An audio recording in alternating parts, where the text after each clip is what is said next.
Isu Siatan Katiam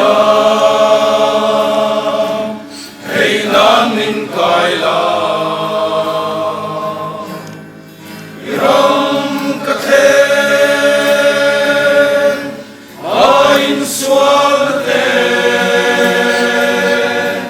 Min Vein Zavin Kabuay Letri Sautenena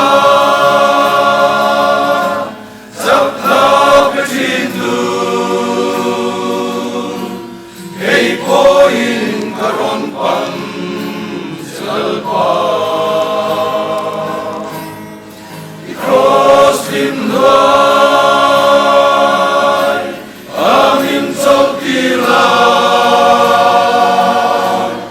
Katalyam Nuhi Idam Lero Idong Lelu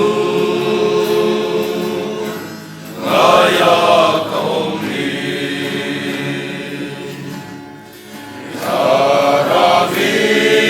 Iharavin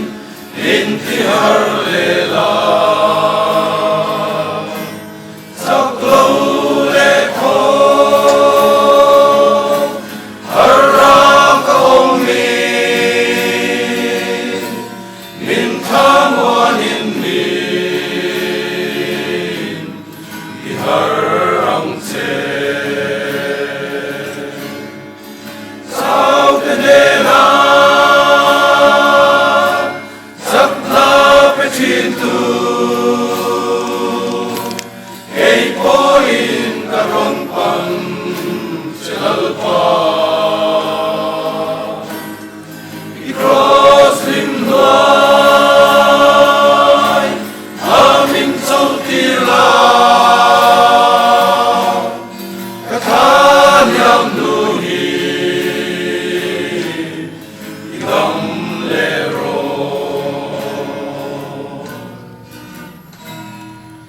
Vel Moina Telovul Mase Katan Songi Luberlal Isu